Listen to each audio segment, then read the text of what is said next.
Hey, Redman in the building. Fan. Hey, I want to take this time out to congratulate the Yolo Rum team. I said congratulations to the fucking Yolo Rum team. I heard you motherfuckers have got 27 international awards. Woo! 27 international awards? What the fuck is that? Y'all motherfuckers been putting in work. So congratulations on 27 international awards. And y'all are really, on some real shit, y'all are really getting the brand out there. Congratulations. It takes a lot of work.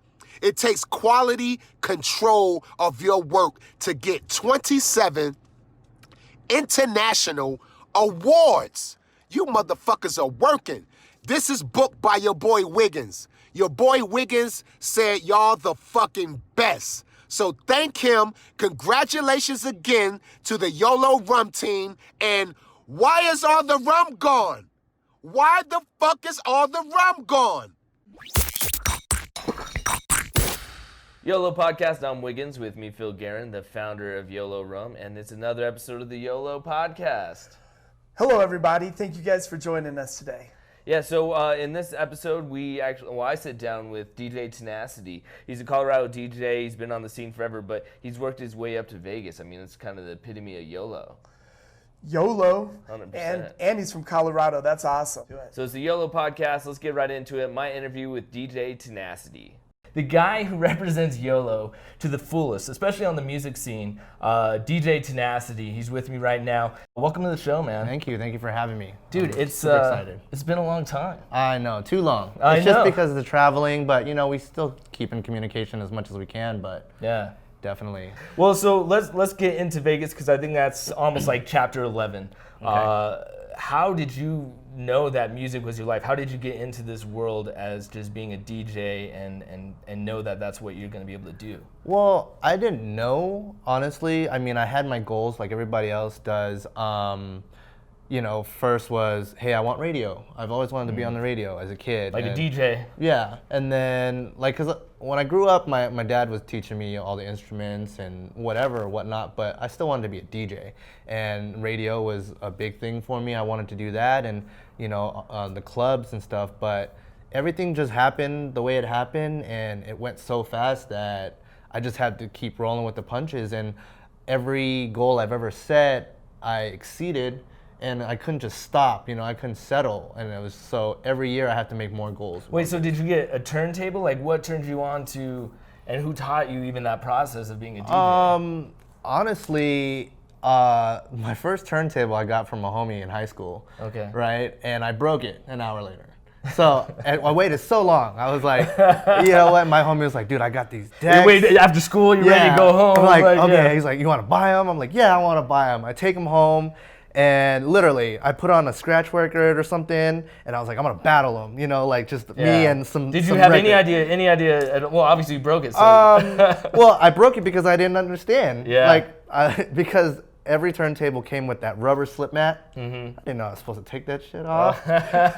So I was like going hardcore, and it was a belt drive, so I didn't know the difference between belt and direct at the time, and it fried it. Yeah. Right off the bat, but. That kicked it off. So, I mean... That 10 seconds that you got... Yeah, because, big ups to my homie Seth, that kicked it off. I was like, you know what? This is it. I knew this is what I wanted to do. So, after I broke it, I was working a part-time job in high school or whatever. That next check went straight to turntables. Yeah. For sure, and that was it. But I got stuck in limbo for a minute because DJing at the time was... Because how old were you when you got that first turntable? 15, 16. 15, and then you thought you could make money off of that as you got better and better as well, time went on? I don't think it was the money portion yet, because it was a passion first. Because I knew that I'm not gonna make money unless I'm good at it. Yeah. It's like anything else, like skateboarding or anything else. You have to practice and practice. Yeah, you're gonna get hurt, you're gonna fall down, you just have to get back up. And like I said, the spark is there, and I was like, okay, I gotta do this. But like I said, I got stuck for a minute because records were expensive. I'm a teenager. I'm still like cars Yeah. and eating. I didn't know anything about budgeting. Yeah. You know, So I you're was- buying the vinyl records. Yeah. So and obviously it was 2 of each, and it was everything like $5, $3. Now what each. are you buying? You're buying one that's like Singles. instrumental. Oh, you're just buying Yeah. singles. Well, and- when you buy the single, it comes with instrumental, acapella, clean, dirty, or the normal. But that's See, only I didn't know one song. that. But on the vinyl, it comes. Yeah, with yeah, that. it's Oh, a that's single. cool. So yeah, but that's only one song. Yeah. So that's 3 minutes. So being on radio, 3 minutes doesn't last, That's nothing. and especially if you mix it, so that's Yeah. almost cut almost in half. So for a minute there, it was just hard because I didn't feel like I had enough content. And you're doing the same song over Yeah, and yeah. over. You're like, I'm really But- getting this down. When I started too, it was either the battling, so the scratching. So I really didn't need very many records, just a whole bunch of instrumentals. And then I was kind of into like the trance, techno thing because it was like the hot thing for me to do because I was Yeah. Asian in high school, or whatever. But that No stereotype. yeah, no stereotype. But that got really boring for me. Yeah. 128, 125 all day. I'm like, well, I burned through these records so quick because that's all it was, So I got tired. But the hip hop thing, and they were making those records with multiple hits on it. Okay. You know what I mean? Almost like Jock Jam, stuff like that. But it was like strictly hits, and you can get like 12 songs then per. So I was Like the oh. hits now type of thing, Yeah, but for a DJ. Exactly. Yeah, yeah. But you're like, oh, I want 4 of these, and I'm like, okay, well now I'm at like an hour. Yeah. But most parties are like 3 hours, and you just gotta get to that third hour. But by so then- I think that's what was holding me back, and then Wait, so you weren't doing parties or anything at that point? I was. Okay. But it was like so ghetto fabulous. Yeah. Because I was like, I had a computer, I had a CDJ, or even a CD player, not even a CDJ, and a turntable. So I was like trying to make things work. Yeah. Because I couldn't, Napster, all that stuff. I still had like hella songs, but I was like, well, how do I make this work? Oh, that had to change your life when Napster and what was the other one? God, shit. The Lime. LimeWire. Yeah. LimeWire was awesome. And then Hey, there's I another pay for one. all my music, now, by the now, way. yeah, kids don't know how awesome they have it. You pay $10 and you get every song you ever want. Like, I was just hoping I could download 10 songs and not get a virus, Right. But I still had that collection. We all have music somehow, Yeah. some way. So I was just trying to piece it together, and that, like I said, that held me back because I didn't feel like I had enough content. So I just kept going, and then. Are you hanging out with other DJs at this point? No, I felt no like I was the reputation? only Okay. DJ. And that's how you feel back in the day, like right before YouTube, all that stuff, because you're like, dang, I don't know anybody. Yeah. Social media was just getting started because Yeah. we're so old, and I didn't know nobody, so I was self-taught for sure, and I was just honestly by ear. Because most kids now, they'll go on YouTube and they'll see how people are doing. Right, and, right, and yeah. we didn't have any of that. Yeah. So I was listening by ear, so I had a whole bunch of mixtapes all the time that I was acquiring, but I was like, oh, well, that sounds awesome. How do I replicate that, or how do I duplicate it, or whatever? And that's how I did it. Stuff like Return of the Mac. They had that at the end, there was a cut, and I was like, oh, I want to learn how to do that. Yeah. So I'd loop that and try to mimic it, and that's how I learned.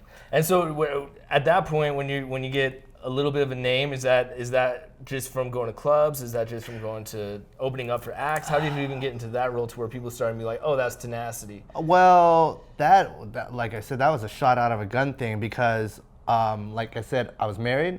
After the divorce, there was a big snowstorm, right? And long story short, I was online just looking up stuff, and I came across a DJ Chones video. Wow. It was DJ Chones, the man right there. It was. Yeah, he is the OG Yeah. DJ of It Colorado. was his no like joking. Channel 9 or something interview or something, right?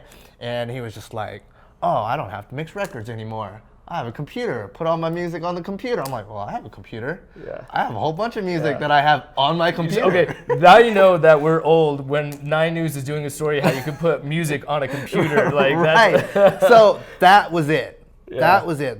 What I've been waiting for, because I have music, I have it all on the computer, but this program changed my life. So did you reach out to Chones? You just got the program? No, I the next paycheck, I bought the program. I worked with it for a little bit, and then I did a house party that led me to meet somebody that knew somebody in the club. Obviously, somebody that knew somebody, yeah. And it was the Roxy. Oh wow. So that was like my first club gig and first flyer, and that was my birthday too. So it was like one thing after another, and then Were you nervous? I mean, going to your first club, not really having done that before. The performance anxiety is always going to be there, but I was always like I said, my dad growing up, he was having me perform. I was doing like covers and stuff and Thai and you know, whatever. But so I wasn't too nervous, but I was. You were used to crowds basically. But I still thought I was, you know, I'm okay at it, so let me try it. So you go to the Roxy, it's your first night there. Roxy, I met the guy, he was DJing with me there. He introduced me to Chones. He knew Chones. So he took me to the record pool. Chones had a record pool at the time. I needed music. What was the record pool for? Yeah, it was he was giving out vinyl and MP3s. Chones was? Chones was. Wow. So him, Tony V. Oh, had this a was the record station? pool. This was with KS or this? No. Those two always do things. Oh my God, the hustle. The hustle, yeah. The hustle. I have my hustle, but I adapted and I learned a lot about their hustle, and I met them through that, and it's been amazing since then because. You know, Chones would come out, listen to me play at like the Roxy or whatever, and I got my shot, like, because they were on radio, so I was like, well, how do I get in? But, you know, there's only a certain amount of slots all the time on radio. All the time. So I had to Even wait. now it's like fewer and fewer slots than ever before. I had to wait till somebody either quit or got fired. And the first time somebody did quit, I didn't get that spot. Yeah. You know, I put my mix in, it just wasn't right yet. And another spot came. Now, do you get feedback? Did they tell you, hey, this? Chones did. Chones did. But, okay. you know, at the time, there wasn't a lot, it wasn't completely play these 7 songs. You know, it was, hey, I'm going to give you 3 songs, you interpret it as an figure it artist, out. as a DJ. Yeah. He gave me a formula, and I just had to plug it in, and it finally, you know, somebody left again. I put in my mix, and that was it. That was the start, because I got my first club that year, and that's when I met Chones, got the radio, and then after... Did you tell him I saw you on TV and you inspired me? Or honestly, Chones hated me. I swear to God, you hated me, bro. It was just one of those things. It was tough love. I appreciated that tough love. Yeah. Because it still made me who I am, and it humbled me down because I was young. Yeah. You know, young and dumb, and I wanted it so bad. I was so hungry that I was going to do anything. So I remember trying to give my air check to, which was like a recording of you trying to be on radio, and you give it to the PD, and I would push for it like every day almost, and so everyone was like, calm down, like you're gonna annoy him, you're gonna bug him, and you think you're so good, but when you look back 10 years later, you're like, God. Oh, I wasn't ready, or oh my God, like I definitely wasn't it's totally ready. Different. I mean, that even goes into the Vegas talk. Like, at the time, I thought I was the shit. You know what I mean? When you got into Vegas, when I was going to Vegas. So you worked at the station for a while. You were there mixing. A lot of good things happened. At that point, I imagine you got the events, the clubs, the summer jam. I mean, at that point, I pretty much hit all clubs and bars in Colorado. And then Vegas happened because what led to that? Someone in Denver was like, oh. I felt like I was a big fish in a small pond, you know, and I was like, I've done everything here. Where do I go from here? What do I want? Like I said, after I exceed that goal of being in the clubs, like Beta or whatever at the time was just like the biggest thing. Like, where do I go? Now, do you think that's arrogance or just hunger to be bigger? I mean, I guess everybody has their own definition of success, right? And I thought every time I make these goals that, oh, that's my successful stopping point. Every time I get there, I'm not satisfied. So, okay, what do? I'm gonna go to Vegas because that's like the capital of party, you know? And okay, I'm gonna go there. I wanna do this. Every time we go on trips there, I'm like, I wanna be that guy up there. Yeah, on the screen, like all lit up. You know, and I was like, you know what, that's my next move. I mean, what else can I do? If I can make it in Vegas, I can make it anywhere. Yeah. You know, and Colorado, like I said, it was just especially like, for a DJ. I mean, that's the episode. But that was right when all that big, like the trend of a DJ became really big, you know, in the EDM scene, and everybody wanted to be a DJ now all of a sudden. So that made it even harder because that hit right when I went to Vegas. But I got humbled. First week, definitely humbled, because you go out there and they're on a whole different level. You know, they're catering to the world because people come from all over the world to Vegas. Man, their DJing skills were just putting me to shame. I was back to square one again. And that humbled me so much. And you saw it as soon as you went in and you heard them? Or yeah. I was there for a month, and after I moved out there, and I was just like, I'm nothing. And you didn't have a gig at that point. Was this literally you just saying I'm moving out here? No, and I want I got connected because obviously I was doing a lot here, so I was bringing in some talent from out of state to help, and they were like, hey, you know, you're actually pretty good. We have a talent agency out in Vegas. Do you want to be a part of it? I was like, oh. So that's what it was like, okay, I'm not going to go just to go. I actually have work, and that's what helped me. So what happened? You're watching those DJs, you're realizing, oh my God, I'm out of my element. I need to get to a certain point. You're teaching yourself again. You're watching them. What did you do? I was just going out. I mean, it was so hard.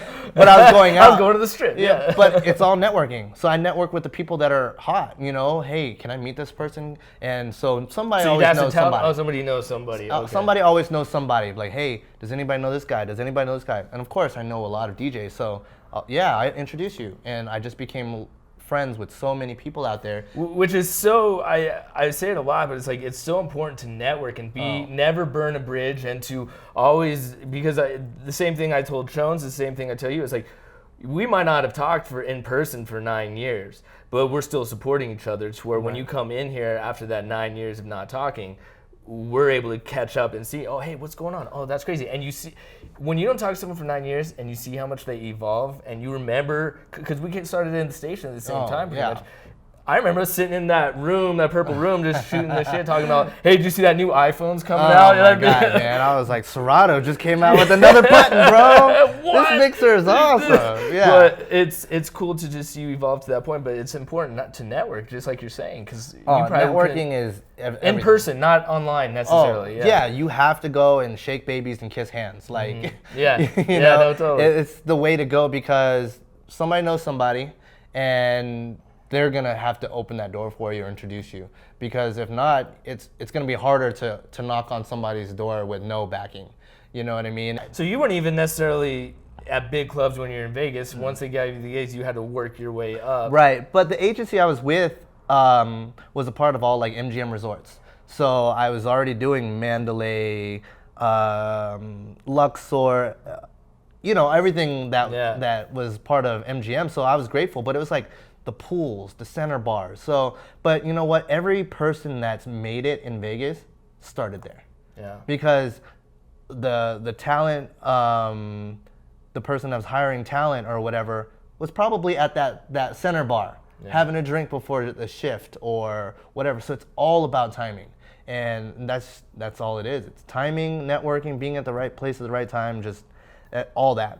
Everything just keeps going, man. And next thing you know, I have like billboards in Vegas. You got what you wanted. I did. And that was my goal. Yeah. It's like, I want a billboard. Yeah. Man, that'd be so cool, because that's a big deal. Yeah. Hey, I have like 17 billboards in Las Vegas. So your problem is, once you hit your goal, you have to make another goal for yourself. So it's the same thing here. You hit your goal, you did everything you wanted to accomplish in Colorado. Okay, I'm gonna go to Vegas. Okay, you start over. All right, you hit your goal in Vegas. So now let's jump to the goal where you're at now, because you're on XM. How did that relationship form? Was that because of Vegas? Oh yeah, because of Vegas, because I met somebody in Vegas that knew somebody at DJ City. And you know what I mean? And I got to meet him personally with some retreats that came into Colorado. It was the first one ever in Colorado. Yeah. So I'm like, well, man, look at all these things that are lined up again. Yeah. And I met this guy, and he trusted the word of my homie, and here I was. Now I'm doing XM radio. You're still doing it. It was a guest mix, but hopefully you guys bring me back. Yeah, exactly. But that's big, because radio here is big, but within our state. You know what I mean? And when I go XM, that's worldwide. It's worldwide, yeah. So and everything gets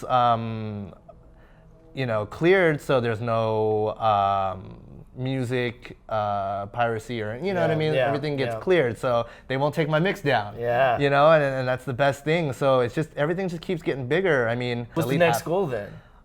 Maybe that Asia tour. Yeah. Maybe we'll go to Asia.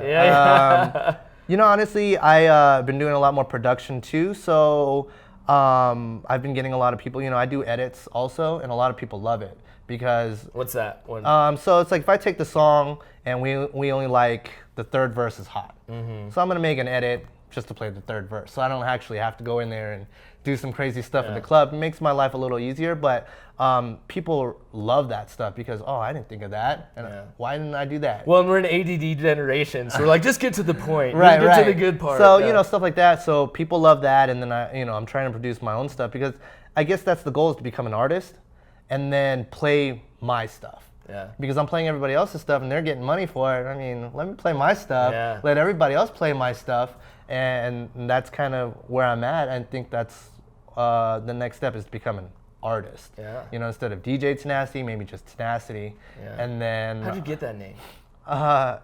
So, I mean, I went through so many names. You know, I was going to be like Rice Cube, man. You know, like, I didn't know. I was in high school, you know. And on that note, Yolo Podcast, you're the epitome of YOLO. I'm excited to have had you on. And thank you. I had so much fun, for sure. I mean, I've always wanted to be actually on it. And, you know, I've been just so busy, so it's always hard to connect and get the times right. And when you hit me up, you were like, last minute, I don't care. This last minute works. Where do I go? Send me the address. I'm going. Because I said, I go, hey, do you want to be on the podcast? You're like, sure. I was like, tomorrow? I was like, dot. You know, you're like, I was like, tomorrow works. What time? Perfect. I'm going to go because I'm in town. You know, I can get a sitter and I don't have to work till nighttime. Let's do it.